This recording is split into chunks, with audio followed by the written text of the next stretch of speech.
Hello and welcome back to the True Crime Comedy Podcast, Murderess Podcast. I am your host, Sidney Smith, and my co-host, Jamie Kamaya.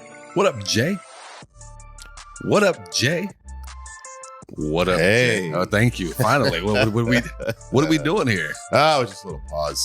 For what? I don't know. I just like to, wrap things up quick. You didn't start anything to wrap it up. That was our show. Thank you for joining us. Okay, let's try it again. I am your host, Sidney Smith, with my co-host, Jamie Kamaya. What up, Jay? Oh, not a whole lot. This is where you're supposed to say, how are you? How are you? How am I going to sell these T-shirts? Oh, my God. I can't. Tagline. I missed my tagline. Oh, my God. You are ruined. Look, stop all the people over there printing those how are you T-shirts. We can't sell them now. 1,000 T-shirts we're in, and you're over here screwing it up. I had one job. That's it. This is terrible. This is terrible. This is. You keep this up. This is going to be your second divorce. What up, man? Oh, not a whole lot. Just grinding away as usual. All right. Okay. Just take it easy, Gramps. Before we get into your grandpa stories, I want to thank everybody out there for joining us. Thank you guys for hitting us up every single week. We are growing. We do appreciate it. I can see the subscriptions and the downloads and all that groovy stuff. And so it's taking us a minute, but we're getting there, man. We're getting there slowly but surely. People are supporting us. So thank you for listening to our podcast about real life murders, because Jamie and I are sick, like a lot of you are sick. So we wanted to create a podcast, and you guys are showing yourselves to really like it and dig it. So thank you guys. How are you? Such a douche. No, don't start the printing press back on. We got to have a meeting after the podcast. Before we get started, let me mention a couple of things, get some business out of the way. If you're listening to us on Apple Podcasts, give us 5 stars as a rating and give us a great review. That would be awesome. That really helps us grow. Really, any review. I want a great review. I don't want just any review. You do this every week. Just ask for anything. Anything with 5 stars. This is why if we were 2 single guys and we were going out, I know what you would end up taking home every night. Yeah, I'm an ideal wingman. Just anything. I'll talk to anybody. So give us a 5-star rating. We would definitely appreciate it. And a great review also. We will forever be in your debt, as Jay likes to say. It costs you absolutely nothing. Let me remind you that. And again, leave us that groovy comment. Also, if you are a longtime listener, if there's such a thing 7 weeks into a podcast, you can go ahead and become part of our fan club by jumping on our Patreon. Become a member. We have some cool bonus content and rewards, possibly depending on the tier you choose. Excuse me, you will also get an autographed photo of my co-host, Jamie Kamaya, with the infamous murderer, Aaron Hernandez. Mm-hmm. And speaking of which, we have 2 new Patreon members as of today. So shout them out.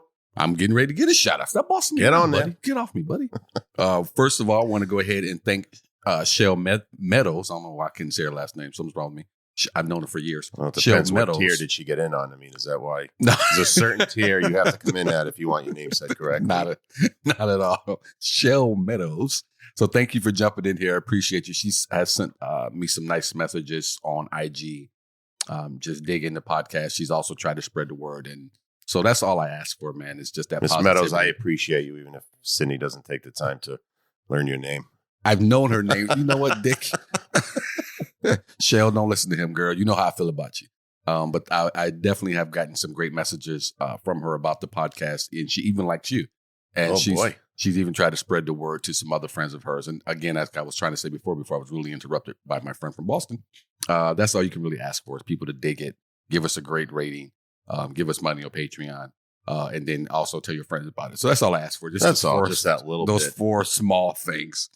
And then I want to give a shout out to Cammie, who just joined us today. She's also a supporter and listener of my Now That's Debatable podcast as well. And she supports that one and listens to that every single week. So nothing but love for Cammie. And now she's supporting this one as well. So, and which one does she like better? She likes them equally, I think. I haven't asked. Arbitrary answer right there. Because I haven't asked. But Cammie, thank you for supporting. And actually, Cammie is supporting, I don't want to say what tier, but the tier she's supporting, she will be getting that picture of your red face with Aaron Hernandez. Oh, all right. Well, hey, it's going to personalize this. We don't want you just selling this on eBay. So we got to personalize it to you. Selling it on eBay. Is eBay still around? I don't know. How about Amazon? Craigslist? Craigslist. Backpage. Is there a Backpage anymore? No one wants to see you on Backpage. But yeah, so thank those two people very much. Thank you for joining. And now we are 3 new patrons in 2 weeks. I think that counts for a streak almost. Oh, right. We are on a roll. We are on a roll. It's at least a roll. Maybe not a streak, but a roll. So it's very simple. If anyone out there wants to become a patron on our Patreon, just go to patreon.com, search for Murderous Podcast. You will find us. You'll find the tiers. And if you just want to support with your ears, that's okay too. I know what the economy is still like right now for a lot of people. But if you're able to and you want to, that's the easy way to do it. So now we got that out of the way. Sir, before we got on to hitting record here, we were having a nice discussion about the N-word. About the what word? The N-word. We had no such discussion. Yes, we did. You were singing a song where the N-word comes in and you changed it to ginger instead of using the N-word. Whoa, that's our word, you racist. So I don't think I didn't catch that hot hour on the end either. I stopped and looked at you. And sorry, ginger. And I stopped and I looked at you and you said, I know the rules. And I said, every time someone says that to me, I said, I feel like you probably use this word when black people aren't around. And you said what? Well, I said the rules apply in a way that first of all, no, I don't say it. I'll pucker your ass. I don't say it because I don't ever want to slip. No, even when I'm singing songs with that word. No, I don't ever want to slip. No, I'm not saying you say it. You said something that was funny. I was just bringing it up before you got into it. Your asshole got so tight on this conversation. Well, people are listening now. I know. That's why it's a different conversation. Because I want people to know if you come up missing, why. What did he say? He didn't say ginger. All right. We got Easter coming up. My wife steps into my office this morning and says, hey, I'm going to Costco. So for what? We had a house full of everything. She says, get a ham.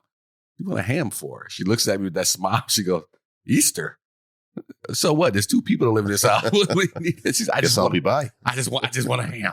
And so she's going to get a ham. So, and thank you for the brown sugar and cinnamon Pop-Tarts that she brought. You weren't going to help me on that one. You're welcome. If I find out you and my wife are having an affair, both of you are going to be hams. We're going to kill you.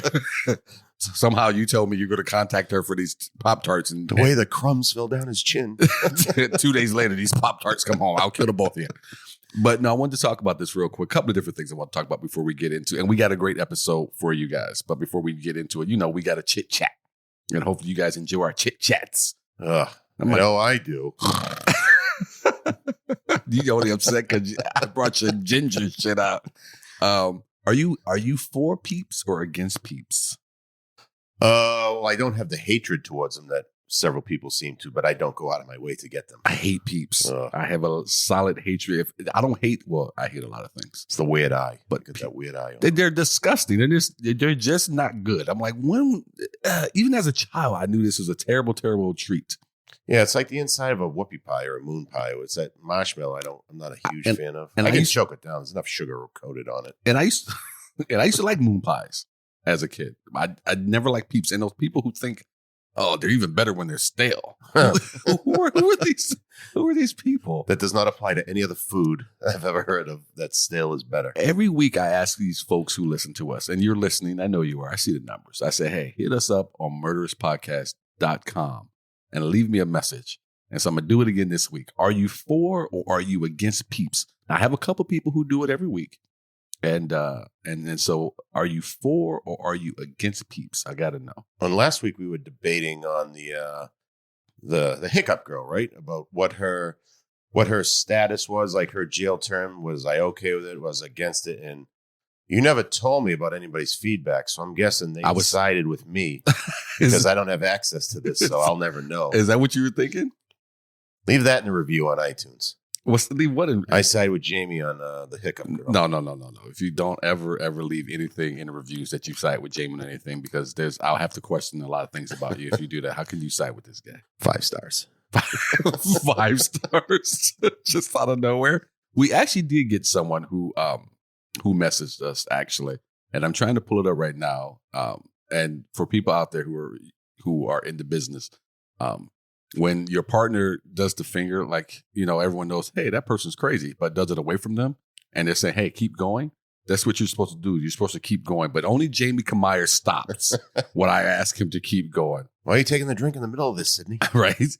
So Crystal did message us. Crystal Gambino.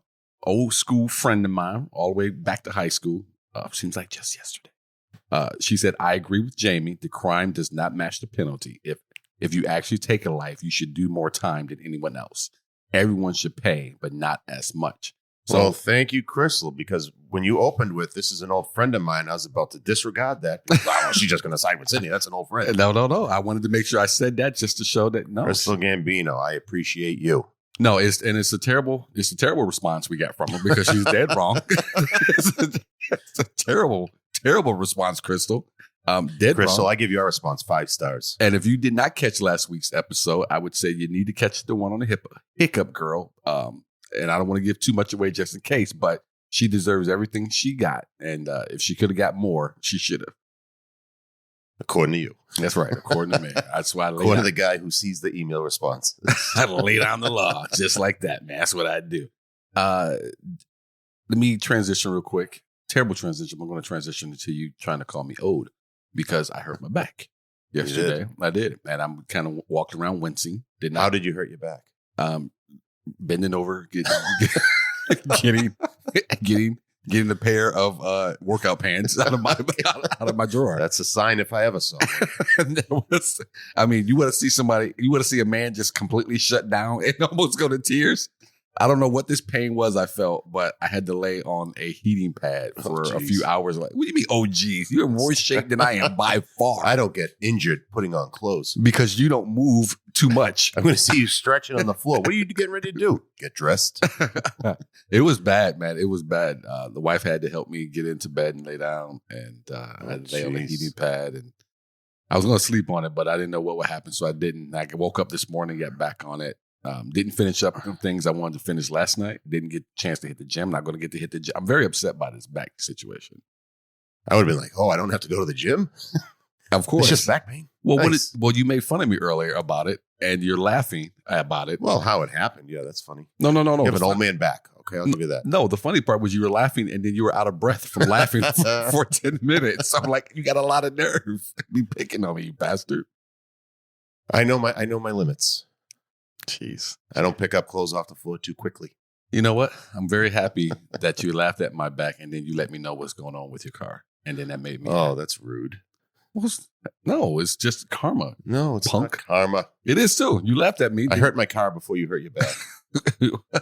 For people who don't live in the area, you know what? We don't do this. I shouldn't even say that. For people from Michigan, because we don't do this in Michigan. I know they do this in many other parts of the country. First time I ever seen it was when I moved to Arizona. Your car has to pass an emissions test in order to get registered. Otherwise, you're fucked.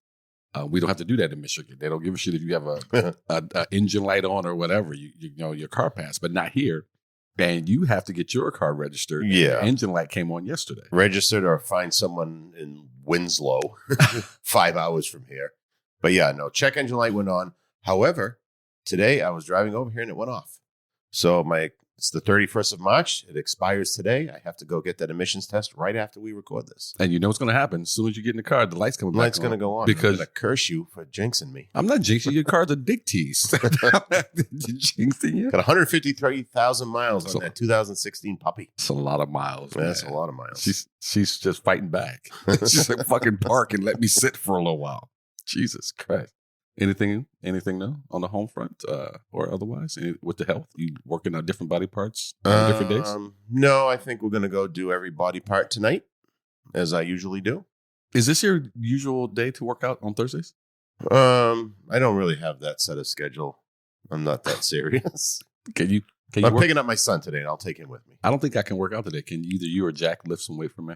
I will lift some weights for you. So I'll look for the pink ones. And I'll do some of your weights. I don't think. Wait. There it is. And there it is. I was going to tell the audience and wait for it.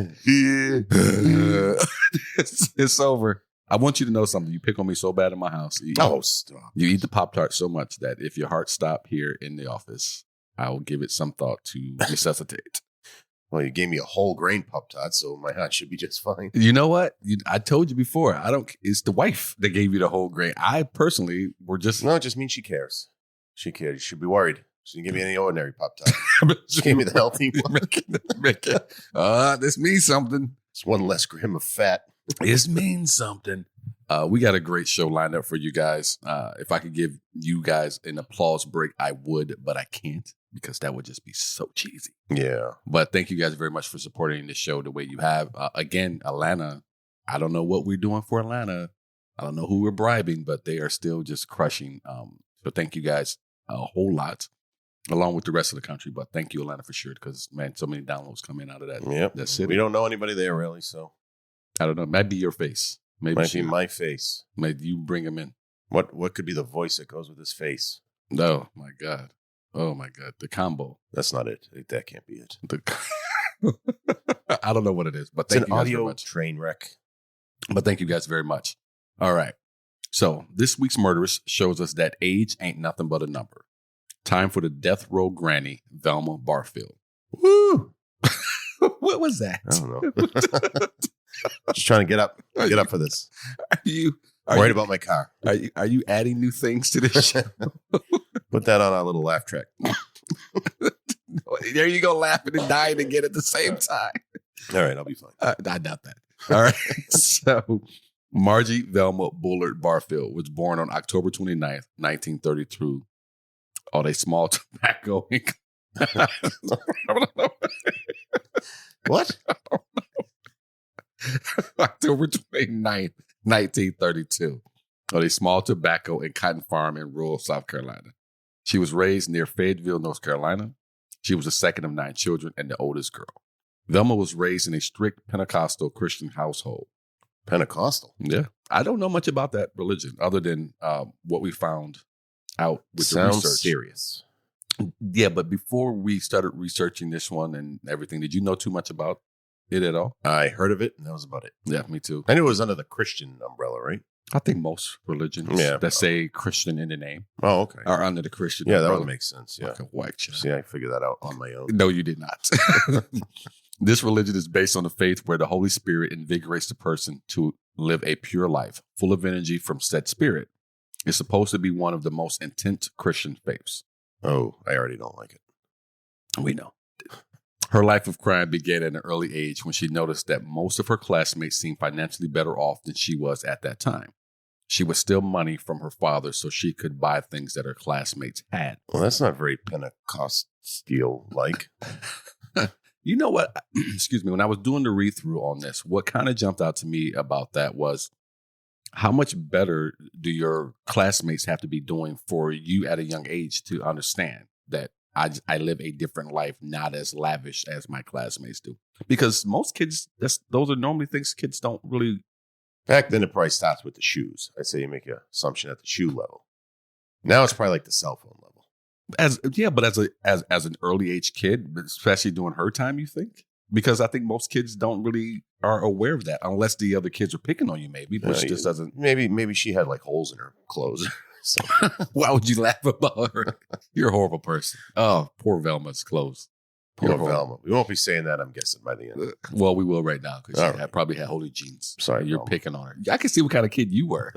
You're a horrible child, weren't you? I was. I was the epitome of middle class.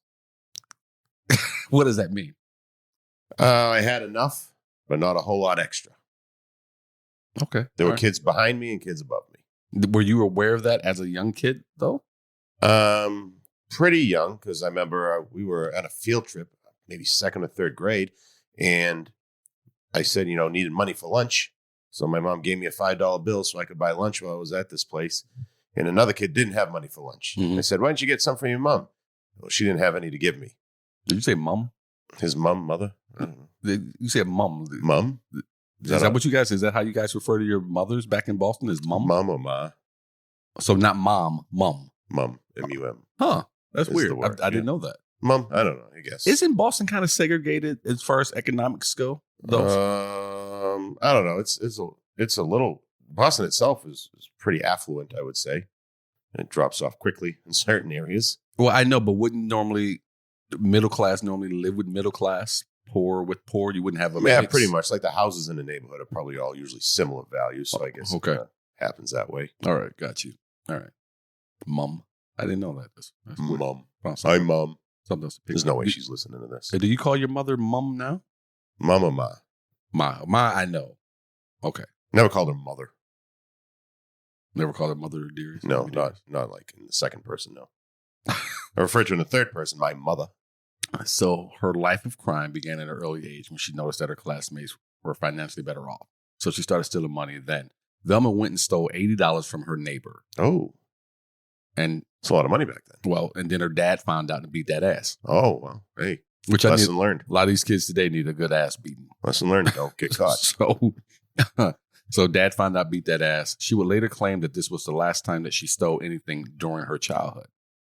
She claimed that her father was not only physically abusive, but sexually as well. Uh-oh. She claimed her mother, Lillian Bullard, did not do anything to stop it. These claims were refuted by other family members.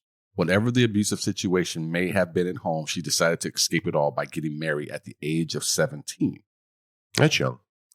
That's super young. That's very young. The only thing I was thinking about was, how can I get laid on prom when I was 17? I was thinking about that. It didn't come to fruition for some time. Probably you're laughing and then barely able to breathe afterwards. No, I was in good shape back then. I could laugh for hours. She got hitched to a man named Thomas Burke in 1949. By the time Velma was 19, she had dropped out of school and had 2 children, a boy and a girl. They seemed to be happy, a normal family at first. They were a family for 15 years. Then her husband was in a bad car accident where he sustained head injuries severe enough that he could no longer work.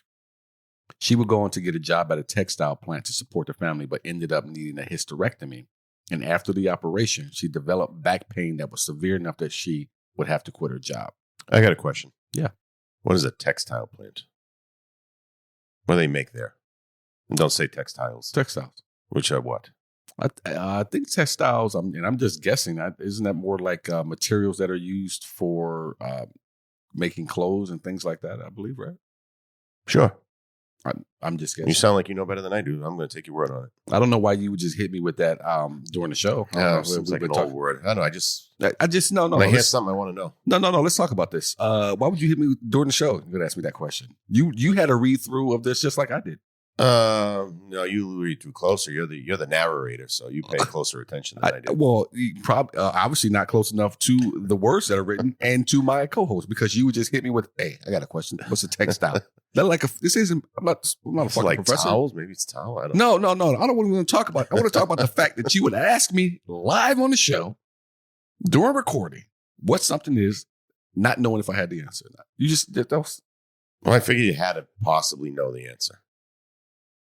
For the shot. For people out there who can't see this, I am shaking my head very slowly at Jamie Kumar. Send us an email. Tell us what a textile is. Yeah, I'm not very. I don't want to sit here and blow smoke up anyone's ass. You know, I just learned how to read before we started doing this podcast. And, Sound it out. How do you spell that? How do you spell textile?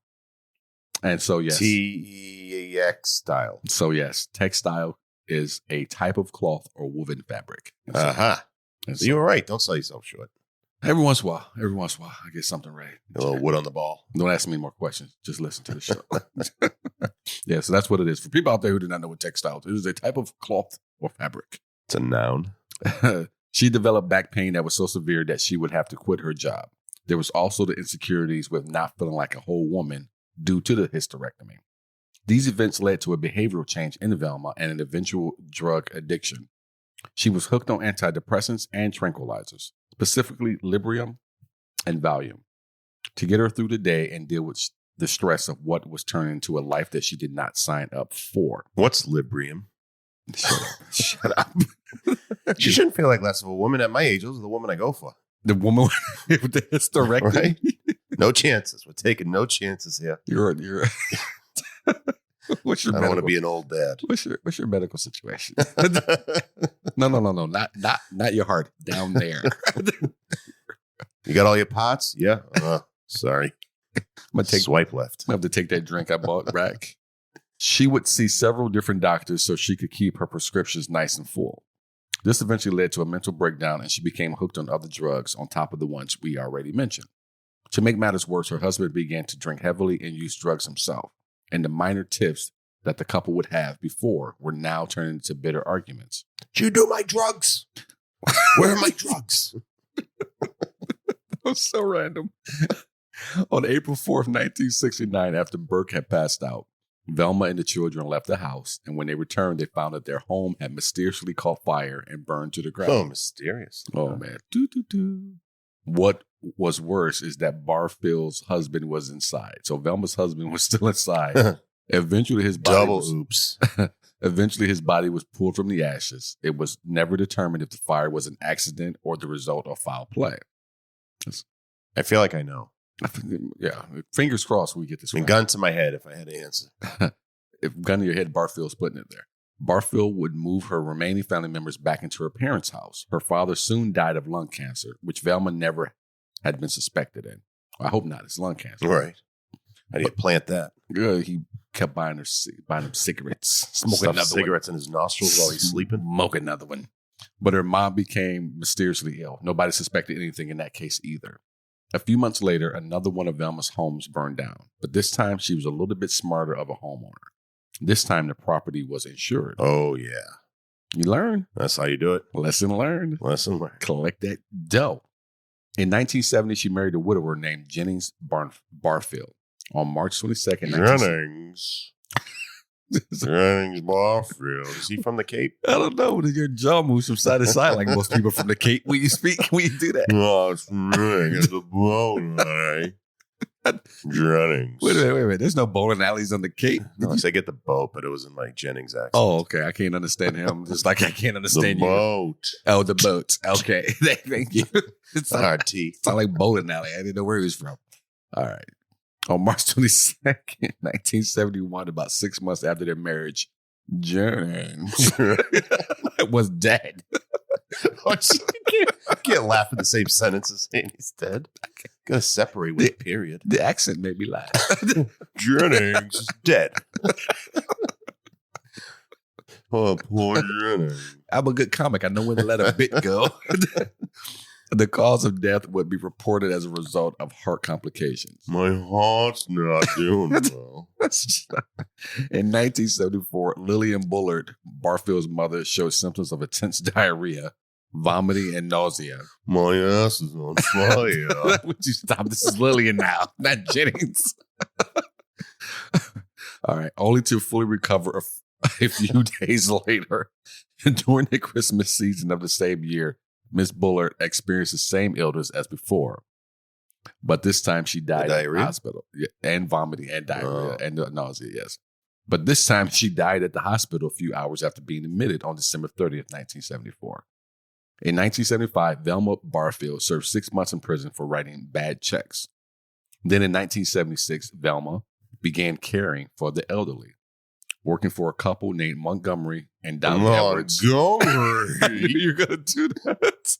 Montgomery. Yeah, he's a friend of Jennings. Dolly Edwards. This guy's way out on Martha's Vineyard. Jennings and Montgomery, both those names make me think of someone who would have been on the boat with Gilligan on the island somewhere. And Dolly Edwards as a home health caregiver. So she gets out of jail. She decides she's going to start caring for the elderly. Just a quick recap. And she starts working. First company she works for is Montgomery and Dolly Edwards. They were 94 and 84 years of age. Oh, wow. Little cradle robber. Jeez. Montgomery had become ill, and on January 29, 1977, he died. A little over a month after the death of her husband, Dolly experienced identical symptoms to that of Velma's mother, Lillian Bullard.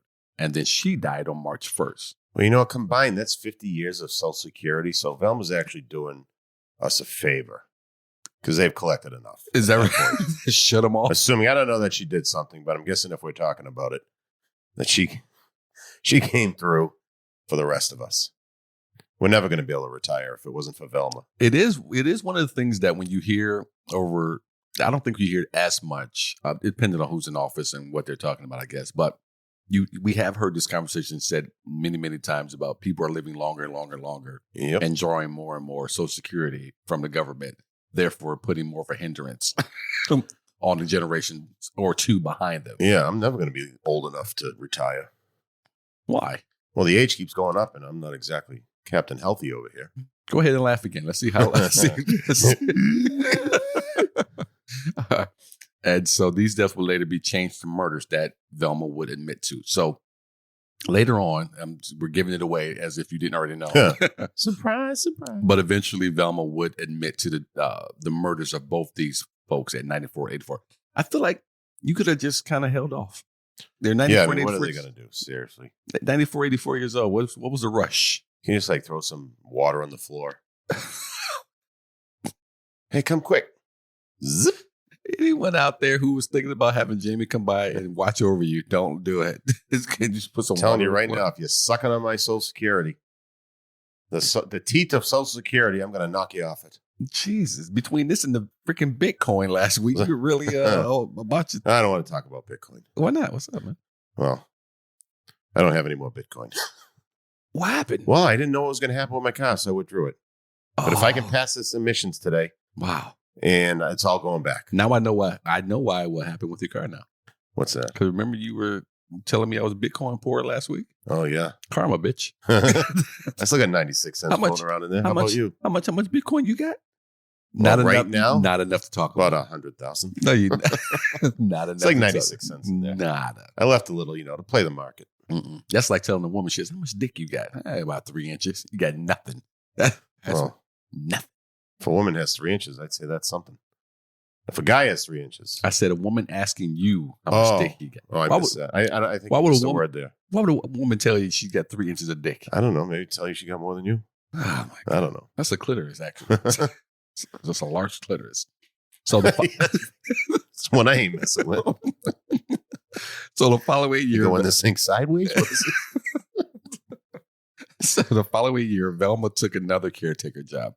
This time for a 76-year-old woman named Lee, who had broken her leg because Jamie left water on the floor. In January of 1977, Lee's husband, John Henry, began experiencing awful pains in his stomach and chest, along with vomiting and diarrhea. He died soon afterward. Only a few weeks later in February, Lee began getting stomach pains, and she would end up dying as well. Barfield later confessed to the murder of the husband, John Henry. Later in 1977, Velma moved in with her boyfriend and a relative of the previous victim, Dolly Edwards, a man named Stuart Taylor. Stuart?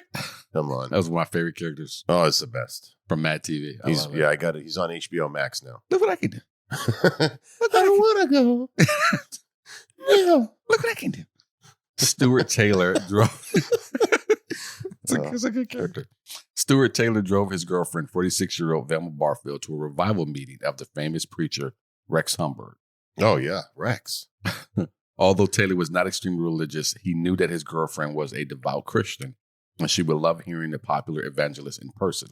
That's a good guy right there. That's a good dude. I wouldn't take no woman to No, you wouldn't. Pentecostal evangelistic guy. There you go. Nice. Nice way to wrap that up. Taylor was aware that there were odd circumstances in Barfield's life. Odd is a kind way to put it. She was living with him even though she was still married, a situation that had bothered her children. She also had a criminal record for forgery, something that Taylor had discovered by accident and led him to decide he did not want to legally marry her. How do you explain this? but it's crazy. Check for $1 million. But it's crazy because he stayed with her. I'm not going to marry you, but we can stay together. That's some good, you know what? Because, what are you, 12? It's a good pussy. You can say it. However, as Christians say, it's a fallen world and many people do not live up to their own ideas. Both Taylor and Barfield were dressed. Ideas or ideals? It says ideals. Oh, okay. I thought you said ideas. What's the difference? An L.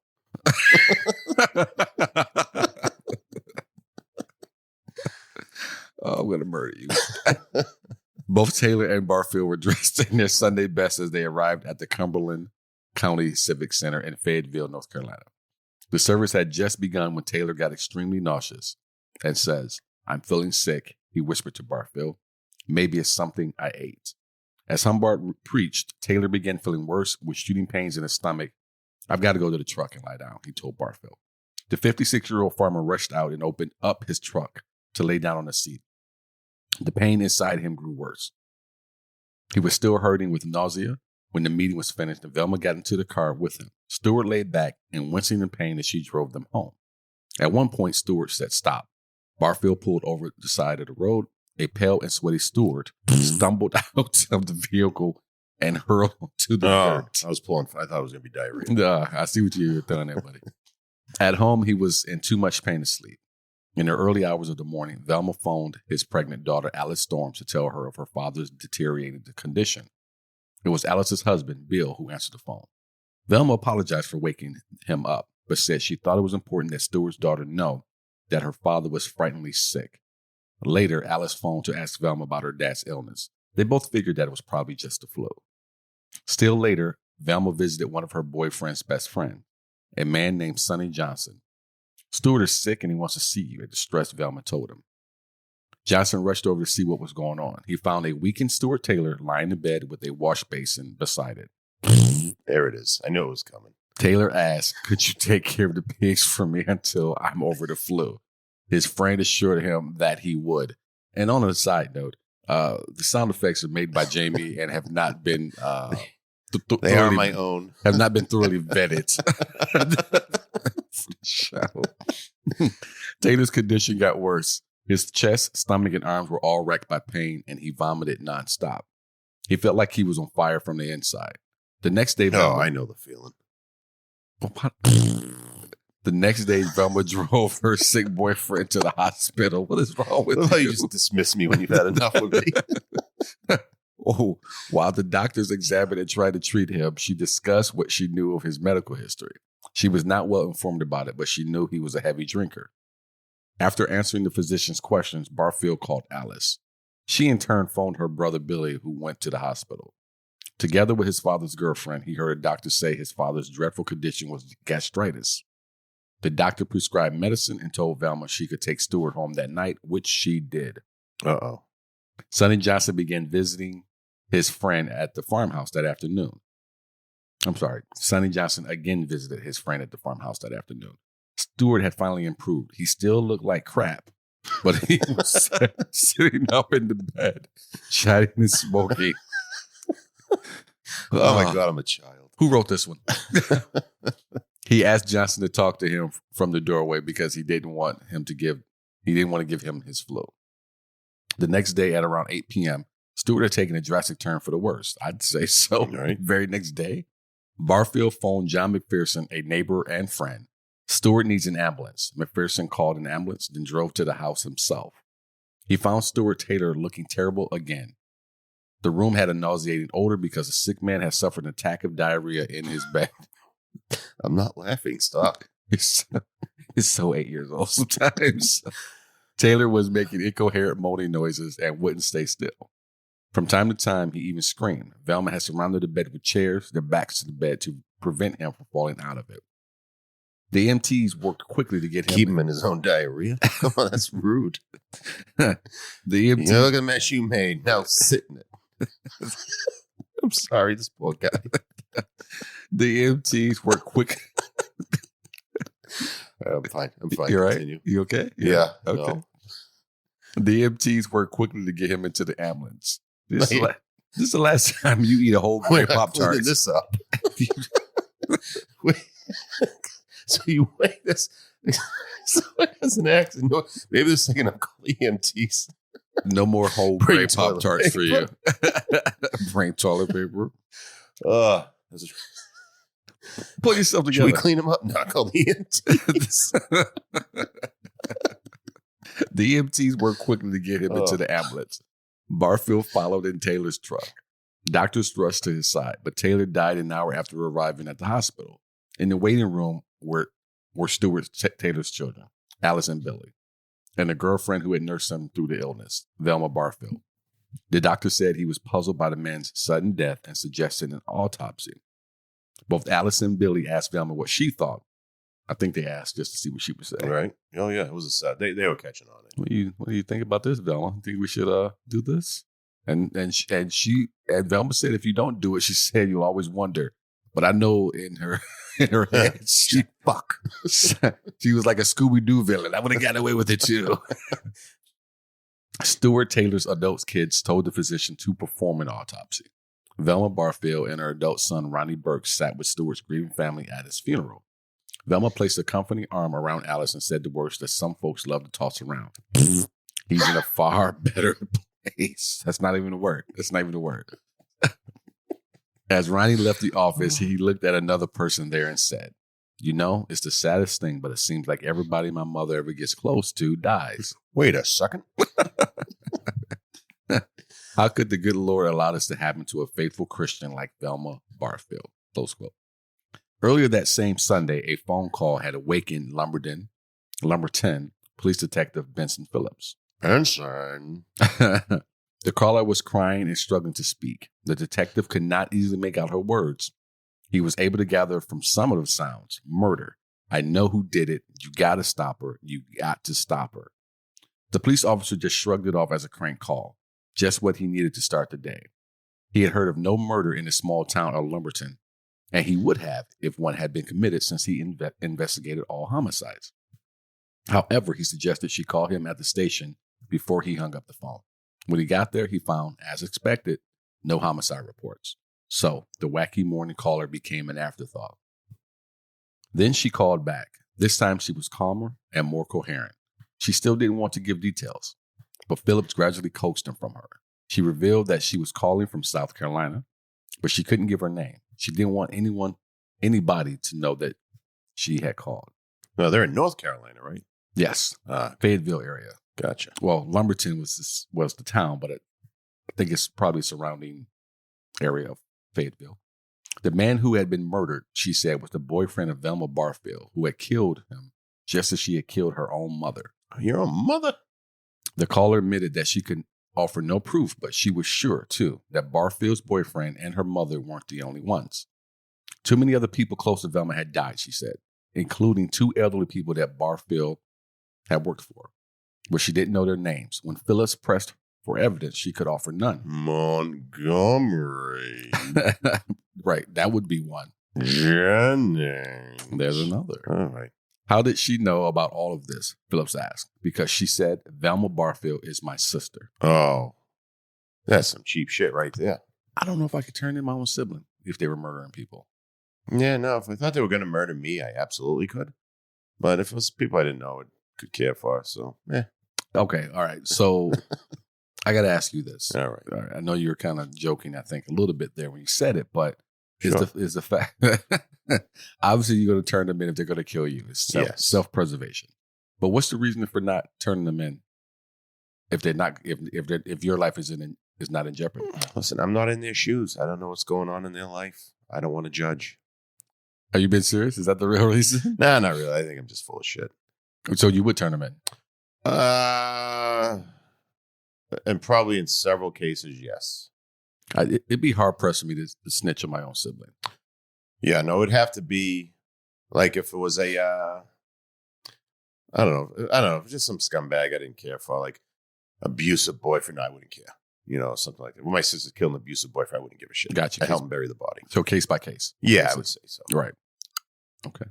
Phyllis was baffled by this strange caller. He did not trust her, but then again, he could not quite dismiss her. He had to do some checking just to make sure. He called the Lumberton Hospital, inquired if anyone had died over the weekend. Yes, he was told. Stuart Taylor. It seemed to be a death by natural causes. Was an autopsy being performed? Phillips asked. Regional medical examiner Dr. Bob Andrews had performed an autopsy, but did not yet have all the results back. Phillips was intrigued and disturbed, but also in an awkward position. As Bledsoe wrote, he had discovered that Taylor had been brought to the hospital from the countryside near St. Paul's. That would put any investigation under the jurisdiction of the sheriff. He had no responsibility. Still, he made a note to call his old friend Wilbur Lovett at the sheriff's department on Monday to tell him about it. Well, A for effort. Yeah. He's not completely dismissing it. In the meantime, Dr. Andrews, who knew nothing of the detective's suspicions or those doubts that Phillips related to Sheriff Lovett, was puzzling over the results of his autopsy. Stuart Taylor had seemingly died of I'm about to chop this all up, folks. Stuart Taylor has seemingly died of gastroenteritis. That's as close as we can hope to get. I'm not a doctor. It was odd for a man as healthy as Taylor to be killed by that alone, and Dr. Andrews decided to look further into it. Finding an inexplicable abnormality, chop that word up. That one I can't say it. Finding an inexplicable abnormality in some liver tissue, he put some of Taylor's tissue samples into plastic bags. Then he mailed it to North Carolina's chief medical examiner and asked for more tests. Dr. Andrews was still waiting for the results of those tests when he spoke with a distraught Alice Storms. Her father had been so healthy. What was it that had killed him? So Dr. Andrews phoned North Carolina's chief medical examiner, Paige Hudson. Hudson did not know about the tissue Andrews had sent for examination. However, he asked Andrews for details about the death. And Andrews told him about the girlfriend, Velma Barfield, who had brought Stuart Taylor to the hospital and described Taylor's symptoms. A lot of diarrhea. Hudson instantly grasped the situation. Where'd she get the arsenic, Bob? Bob, He asked. I can picture that in North Carolina. Bob, where'd you get the arsenic? It's probably tied to like eats a sandwich over the body, at least autopsy in it. Why does this guy sound like James Cagney for you? It's North Carolina. It's not Bob, where'd you get the arsenic? Do that same accent and say mom on top of the world, ma. Mom, where'd you get the axe? No. Do the accent and say mom on top of the world, ma. Mom on top of the world, ma? Yeah. So is that a Cagney? Yeah, it is. And Okay. if you do it the way you did that accent, you sound like James Cagney. That's my North Carolina accent. No. You were the worst. So where'd she get the arsenic, Bob? He asked. Soon authorities took a second look at the death certificates of several people close to Velma Barfield who had died. Even when autopsy had been performed, no special test had been done for poison. Rather, without irregularity, those she knew died of gastroenteritis. The investigators were pretty certain they were dealing not only with an old murderer, but a serial murderer. Everyone gets the gas with her. The police always have the most success if they can get a confession. What would be the best way to obtain one from Barfield? They decided to surprise her. They would pick her up for questioning on one of the several bad checks she had written. Hey, what are you doing here? Did you do it? And then confront her with Stuart Taylor's death. Since the checks had been written in Lumberton, Benson Phillips would question her. Sheriff Lovett and homicide investigator Al Parnell were present as well. They went over the checks. Then Phillips began discussing her boyfriend, Stuart Taylor, who had recently died. Do you know he was killed by arsenic? The detective asked. Barfield appeared stunned by this news. You don't say. Arsenic, he said. Huh. Where do you get arsenic? She didn't say that. We're just ad-libbing. Phillips pressed on, asking for details about their relationship. He was especially interested in knowing if Barfield had reason to be angry with Taylor. Y'all think I poisoned Stuart, don't you? Barfield cried. The two of them were in love, she maintained, and planning to wed. She had nothing to gain by killing him. It was dreadful for them to even suggest such a thing, because I am the one who nursed him during his illness. Now you're trying to throw dirt on all my good work? You ought to be ashamed of yourself. Ashamed. That Saturday morning, Ronnie Burke was visiting his in-laws when his mother, Velma Barfield, phoned their house and asked to speak to her son. For quite a while, Burke had been concerned for his mother. She had suffered far more than her share of grief through the deaths of so many people she cared about. He also knew that she was taking more drugs than the doctors had prescribed her. His mother sounded extremely anxious. The police had taken her to the station, she told him. Oh no, he thought. She was back to writing bad checks to cover drug bills. Bad check. What was this check for? Arsenic. Then a shot went through him. They wanted to talk about Stuart Taylor, Mom informed them. They said he was poisoned. They seemed to think I had something to do with it. Some cop had really messed up this time, Burke thought. He knew that Taylor had died 5 weeks previously. His mom had been devastated. He did not know who might have poisoned the man. I know people who would look at their mother the same way. How so? Just like, Mary couldn't be my mother. She's perfect. I think most people would look at their moms like, I don't think my mom. Yeah, my mother had people dropping dead around her of gastricitis. Close enough. I would be a little, Mom, we need to talk. Do you think you really would do that with your own mother? I mean, this is the woman who... I'm not saying I'd turn her in, but I'd be like, all right, Ma. Yeah, but this is the woman Find a different way. Gave birth to you. I mean, I think it'll go with whatever your relationship is. Yeah. Now, I'm assuming that you have a good one with your mother. She gave birth to you. She reared you. She loved you. Yeah. No, she I think you would be hard pressed. She did good for me. Right. I think you'd be hard pressed. But if she started killing dudes, I'd probably have to pull her aside. If people are dropping dead around... conversation. No, I don't think you would. I doubt that. If your mother's people dropping dead, you're not going to suspect. When I go back to visit, like, why don't we go out to eat? You don't want none of this soup? Tastes like pennies. Tastes like pennies. So So some cop had really messed up, Burke thought. He knew that Taylor had died 5 weeks previously. His mom had been devastated. He did not know who might have poisoned the man, but he knew it could not possibly be his mother. He told his mom that he would be going home soon and she should meet him there. This was a frightful mistake, but Burke was certain it could be straightened out. The cops would learn they were wrong. He was anxious to comfort his mother and let her know things would work out as they should in the end. Burke and his family lived in a duplex on the outskirts of Lumberton, North Carolina. When Velma arrived, he comforted her just like he had intended to. He did not believe she would need a lawyer. Attorneys are terribly expensive after all, and he and his mother were people of very limited means. Limited? You get a free lawyer, can't you? You can, but I don't know how good it's going to be. I think their job is mostly to get you off their books. Right. I can't get this file off my desk. Take a deal. Deal. The police would realize soon that she could not have had anything to do with Stewart's death and just drop it. There was no need to worry, he assured her. That Monday, Burke was at work when a woman phoned. She would not say who she was, but told him, I'm a friend of your mother's. What did she want to tell him? I've heard she's going to be arrested today, she said. I thought you ought to know. Are you sure? Yes, they're going to charge her with Stewart Taylor's death. I know someone who works in the sheriff's department. It did not seem possible that the police could go so wrong, Burke thought. Yet Mom had told him that they suspected her. Could the cops be about to arrest an innocent woman for murder? That sort of thing happens in the movies. Come on, Ronnie. What's that? This guy, Ronnie, he's blind. He thought it happens in the movies. Could not happen in real life. No, well, it's Ronnie. A lot of people think that, though. A lot of people think, that wouldn't happen if you weren't guilty.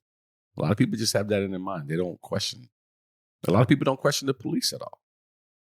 Well, Ronnie sure is questioning the police. Burke told his supervisor he had to leave to attend to a family emergency. He drove to the Lumberton Police Department and talked to Wilbur Lovett. They were not planning to arrest her that day, the sheriff told him, but they did consider her a suspect. From there, he drove to the home in which his mother was living. Velma Barfield resided with Mamie Warwick, a senior citizen who allowed Velma to live rent-free in exchange for her doing some household chores. Like feeding her. Pennies. Burke found his mom taking a nap. She was in bed as he spoke to her, telling her that the cops still suspected her in Stewart Taylor's death. Velma said she could not possibly do anything like that. Then she started sobbing. Finally, she stopped crying and told her son something he had never expected to hear. I only meant to make him sick, she said. Oh. So it had been an accident as far as Burke was concerned, but his mother had caused it. She would have to go to the police and explain. Barfield wept quietly as she sat in the passenger seat of her son's car, being driven to the sheriff's department. Burke could not be present while she was questioned. She said she did not want a lawyer. What's with these people? Or seriously, you get what you get now. Dejected but certain he had done the right thing, Burke phoned his sister to break the sad news to her. They agreed to meet her at her home. The phone rang and Burke spoke to investigator Al Parnell. It's worse than we thought, Parnell said. Burke was dumbstruck, wondering how could it possibly be any worse. There are other people she's killed, Parnell told his stunned Ronnie Burke. Parnell went on to relay that Velma Barfield had confessed to killing 2 people to whom she had been paid, live-in caregiver, and her own mother. Mom, not Mom. Burke's grandmother, Lily Bullard. Barfield was arrested and later confessed to poisoning Montgomery and Dolly Edwards, John Henry Lee, and her mother, Lillian Burke, all with arsenic. But Jennings got no justice. Justice for Jennings. Put that on a t-shirt. Fire up the printing press. Justice for Jennings. She claimed that she had killed them in order to cover up the fact that she had stolen money from them to support her illicit drug use. She later confessed to poisoning Stewart Taylor, fearing he had discovered that she had been forging checks on his account. Barfield mixed an arsenic-based rat poison into his beer and tea. He would eventually die on February 3rd, 1978, while she was trying to nurse him back to health. While trying, is that quotes? Trying. Nurses. It's in quotation marks, actually. An autopsy found arsenic in Taylor's system, and Barfield was placed under arrest and charged with murder. After her arrest, authorities decided they would take a look back at some of the other people who had died while crossing paths with Velma. They exhumed the body of her deceased husband, Jennings, and his body was found to have traces of arsenic in it. There's the justice. There's your justice for Jennings. Justice for Jennings. Turn off the printing press. We won't need those T-shirts now. We've already got justice. Despite her confessions to several murders, Velma continued to refute claims that she had also killed Thomas Burke and Jennings Barfield. I mean, at this point, it's just numbers now, right? Absolutely. Who cares? You're going to jail.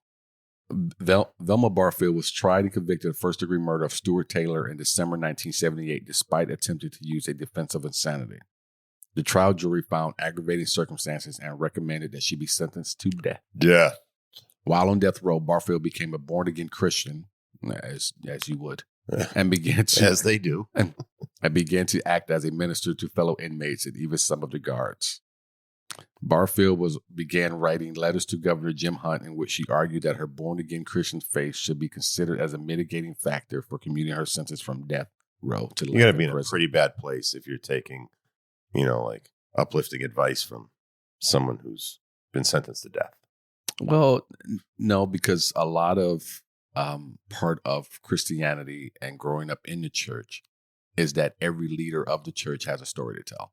Ugh. And you'll often hear. I don't like Velma's. And part of being a Christian is to share your story of who you were as a sinner, so on and so forth. So that is already ingrained in the faith. So if you are someone who grew up as a Christian or have any sense of being a Christian, you most likely will look past the flaws that person, that minister, will share with you. Some pretty big flaws. Yeah, absolutely. And I've never heard that one, but you hear a lot of pastors talk about being pimps back in the day or being this and that type of thing, being gangsters. Now I raise my hand to God. So you, man, I hate what I'm trying to be serious. I lift my hand to God. I used to lift it to the woman, but now I lift my hand to the Lord. No, when you say God, you can say God. God. So that is part. Sorry for people out there if you just got that rush of volume in your head. Why don't you edit that out? Huh? I would not be. But yeah, so that is part of the faith, and I know you as someone who doesn't believe isn't aware of this, but that is part of it. So having someone tell you, "Hey, I used to be a murderer, but now the Lord has changed me," would not be that unfamiliar to them. Yeah, the Lord changed you. No, the court changed you. I mean, I'm because I grew up Baptist, and I consider myself a Christian. Not that I go to church every single Sunday, so I'm not going to get here and stand on some soapbox. I'm not doing that. But I'm not one to say you cannot be a sinner of any type and not turn your life around. Yeah, but there's levels to sin. Yeah, but there's levels to sin, but it is also written that God will forgive all sins if you turn yourself over to him. What I did in the shower this morning was supposedly a sin, but it's not killing anyone. What's that? Say again? What'd you say? So what I did in the shower this morning was allegedly a sin. Not illegal, by the way. I don't know why that had to be in the conversation. I'm just saying there's levels. There's levels to sinning. Yeah, but what? Yeah, but that sin does not equate to murder. Murder. Yeah, but I don't know how does that have anything to do with this conversation, I guess. I'm just saying if I want to preach about my sinning, mm-hmm. I feel like it'd be easier to listen to me talk about my sin this morning than a murderer. I would disagree with you because no, seriously. I would disagree with you because I think if you can come with a greater sin, say such as murder, for the sake of this argument, and say that God has changed you to this. Now I minister. So I one up your sin. Looking at it that way, yeah. I was weak. The pulsating shower. Okay, nozzle. All right. She received a good amount of support from Christians across the United States, including well-known evangelists Billy and Ruth Graham. Governor Hunt denied her request for clemency. Barfield also appealed her conviction to the United States District of Eastern North Carolina. Despite a temporary stay of execution, her legal appeals were also eventually denied. For her last meal, Velma chose to have a bag of cheese doodles and a Coke. Now, I love a good bag of cheese doodles. I do. And I like a nice Coke, or I used to. I don't drink that as much anymore. Trying to watch the old waistline here. But, man, for your last meal? I think you're not that hungry. I don't know what the rules of last meals are, but I think I would really want to go out on something. All right, real quick. Give me one or two dishes you think that you would have as a last meal. Oh, like anyone can. It can be any dish made by anyone. Oh, like country fried chicken. It has like the gravy on it. Yeah. I love that. Who's making it? I don't know. Someone southern. Okay. So that's your dish. Yeah, probably. All right. Mine would be my mom's macaroni and cheese. That would be one of them. Your mom's probably not going to be in the mood to make mac and cheese.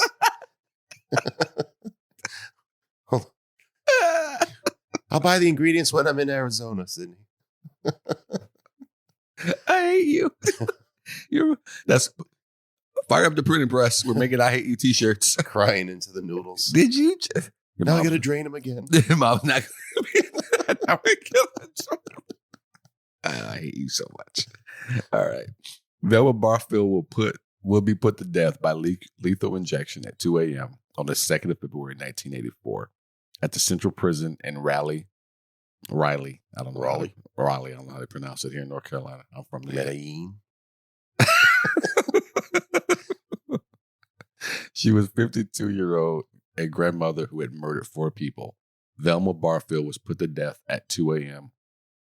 1984 at Central Prison. Now, because Jamie and his team like to do this sometimes when he's in charge of the writing, it's got a little few fun facts for you. We love fun facts. So how about some fun death row facts as they pertain to Velma Barfield? She was the first woman to be executed in the States since 1962, and the death penalty was actually reinstated just for Barfield. Wow, that is that's impressive. Yeah. She was the 18th murderer executed in 1984. All right. Well, they were on fire back then. They were. That's more than one a month. All right. That's one and a half a month, actually. If you can, execute half a person. Up to that point, if there were more after her, it could be higher. Yeah. Well, I'm assuming that was 18 for that entire year. What I'm assuming. It said she was the 18th murderer executed in 1984. Okay. So it could have been 19. Yeah. Could have been. I see what you're doing there. The first woman executed since the death penalty came back into law in 1976. Barfield gained notoriety as the Death Row Granny, becoming the first woman to be executed in the U.S. since 1962, and the first since the reinstatement of the death penalty in 1976. She was also the first woman to be executed by lethal injection. Velma always attended the funerals of her victims and appeared to grieve genuinely for them. Country and folk singer-songwriter Jonathan Byrd is the grandson of Jennings and his first wife. His song Velma from his Wildflowers album gives a personal account of the murders and investigation. Can we close out the show with that song? No. I'm still stuck on how my mother would not be in the mood to make me mac and cheese, man. I mean, who would be, though? Come on. Dude, it's my last meal. I think she could muster. I'm sure she could whoop it up, but muster. She might get burned. Her mind's not going to be there. I think you're asking a lot of Mom. Don't call my mother Mom. Mom. That is so weird. I did not know you guys said Mom. It's not a disrespectful term. No, it's not, but it's weird. That's like you guys aren't overseas somewhere. That's something they would say over in England. Mom. Isn't that what they call like the head of like the MI6 or whatever it is? You've been watching too many Mom. James Bond. James Bond. There you go. Okay, let's close this out. It's enough out of me. Down a weird rabbit hole with you. I've been Sidney Smith, and this is my co-host, Jamie Kamaya. I'm going to murder you. For the Sidney Smith Creative, this has been Murderess Podcast. If you like our show, be sure to tell your friends and family, as some of you have, like Shell. Thank you, Shell. Subscribe on Apple Podcasts, Spotify, Stitcher, or wherever you are listening right now, including iHeartRadio. Leave that 5-star rating and a review if you are listening on Apple Podcasts. Just another quick reminder. Remember, you can also support the show and receive bonus content like Cammy will by joining our fan club and by going to patreon.com/Murderous Podcast. About the story you just heard, we sourced it from crimemuseum.org and clarkprosecutor.org. Remember, folks, as always, be aware of your surroundings, and we'll see you next week. See ya.